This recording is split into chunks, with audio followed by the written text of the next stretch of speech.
28 फरवरी 2026 Iran के एक school पर बमबारी हुई और इस घटना ने पूरी दुनिया को झकझोर कर रख दिया। पर सवाल ये है कि आखिर हुआ क्या था?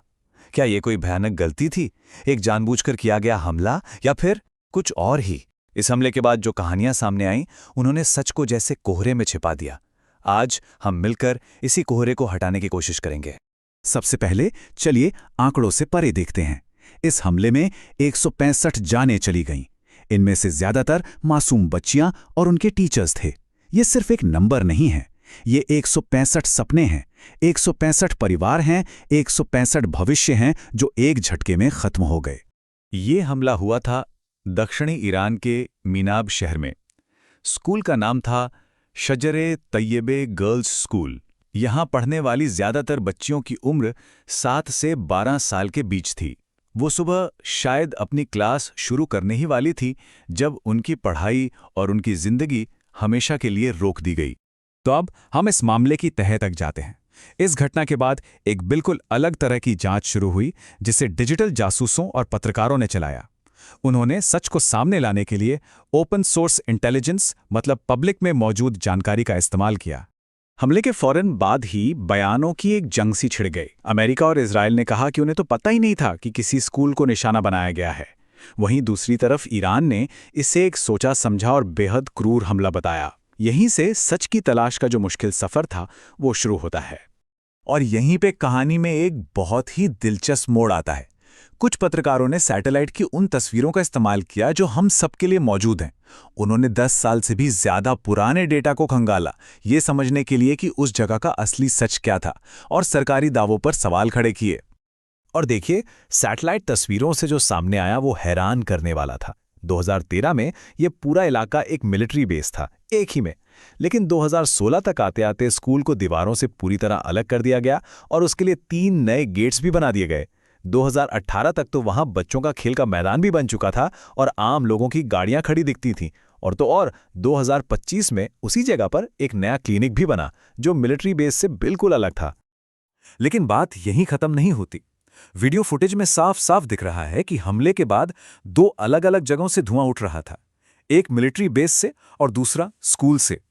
इससे एक बात तो साफ हो जाती है कि स्कूल को किसी छिटपुट नुकसान से ज्यादा एक सीधा और अलग हमला झेलना पड़ा था। अब जरा इस पहेली को देखिए। हमले का जो पैटर्न था वो बहुत अजीब था। मिलिट्री बेस पे हमला हुआ, स्कूल पर भी हमला हुआ, लेकिन ठीक दोनों के बीच मौजूद शहीद अफसलान क्लिनिक, जो सिर्फ 1 साल पहले ही बना था, उसे कुछ भी नहीं हुआ, उसे छुआ तक नहीं गया। तो सबसे बड़ा सवाल यही उठता है कि अगर हमलावरों के पास इतनी सटीक जानकारी थी कि वो 1 साल पुराने क्लिनिक को बचा सकें, तो फिर वो 10 साल पुराने अलग थलग स्कूल को कैसे भूल गए? ये हमें सिर्फ 2 ही नतीजों पर पहुंचाता है। या तो ये इंटेलिजेंस की एक बहुत बड़ी चूक थी, या फिर ये एक सोचा समझा हमला था।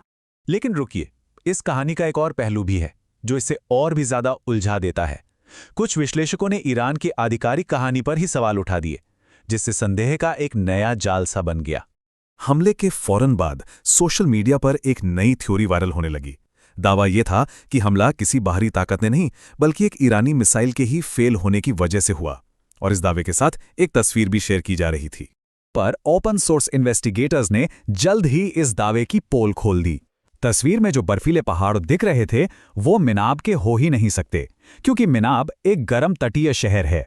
असल में वो तस्वीर मिनाब से 1300 किलोमीटर दूर जंजन शहर की थी। मतलब ये साफ तौर पर एक झूठ था। लेकिन फिर एक और थ्योरी सामने आई जो और भी ज्यादा चौंकाने वाली थी। एनालिस्ट माइकल रूबिन ने एक पुराने वॉर गेम का जिक्र किया जिसमें उनकी टीम ने हूबहू यही प्लान बनाया था। एक स्कूल पर हमला करो और इल्जाम अपने दुश्मन पर डाल दो ताकि दुनिया की सहानुभूति जीती जा सके। इसे कहते हैं फॉल्स फ्लैग ऑपरेशन। जो आलोचक हैं वो ईरानी सरकार के दावों पर सवाल उठाने की कई वजहें बताते हैं। उनका कहना है कि ये सारी जानकारी ईरानी सरकारी मीडिया से आ रही है, जिसका प्रोपेगेंडा का एक इतिहास रहा है। वो ईरान के पुराने अजीब दावों जैसे जासूसी करने वाली गिलहरियों का भी जिक्र करते हैं, और उनका तर्क है कि ईरानी सरकार का अपने ही लोगों के खिलाफ हिंसा का जो रिकॉर्ड रहा है, उसे देखते हुए हर दावे की बहुत बारीकी से जांच होनी चाहिए। और ये जो घटना है, ये कोई अकेली घटना नहीं है। ईरान में स्कूली छात्राओं को निशाना बनाने और फिर उसके बाद सच को छुपाने का एक परेशान करने वाला पैटर्न दिखता है। देखिए, हाल ही में 2022 और 2023 में ईरान के कई स्कूलों में, खासकर लड़कियों के स्कूलों में, बड़े पैमाने पर जहर देने की रहस्यमयी घटनाएं हुईं। इनसे हजारों बच्चियां बीमार पड़ गईं। और जब हम इन दोनों त्रासदियों की तुलना करते हैं तो एक बहुत ही हैरान करने वाला पैटर्न सामने आता है। देखिए, दोनों ही मामलों में निशाना कौन था? स्कूली छात्राएं। दोनों ही मामलों में सरकार ने या तो बात को खारिज कर दिया या फिर फौरन किसी बाहरी ताकत पर इल्जाम लगा दिया।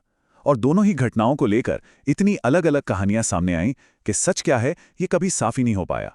ये पैटर्न सिर्फ ईरान तक ही सीमित नहीं है। दुनिया भर में स्कूलों और अस्पतालों पर हमले हुए हैं और हर बार इनकार और एक दूसरे पर इल्जाम लगाने का वही पुराना खेल खेला गया है। मिस्र, इराक, अफगानिस्तान, कहानी हर जगह लगभग एक जैसी ही है। ये सब कुछ हमें एक बहुत बड़े और मुश्किल सवाल पर लाकर खड़ा कर देता है। जब सबूत ही एक दूसरे के खिलाफ हों तो युद्ध के इस कोहरे में सच को कैसे ढूंढा जाए?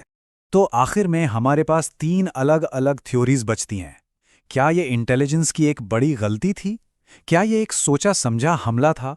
या फिर क्या ये एक फॉल्स फ्लैग ऑपरेशन था जिसका असली मकसद दुनिया की सहानुभूति हासिल करना और दुश्मन को बदनाम करना था?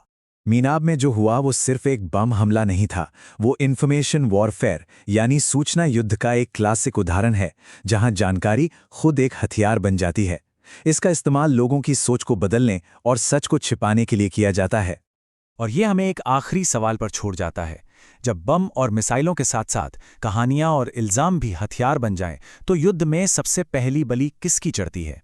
शायद सच की।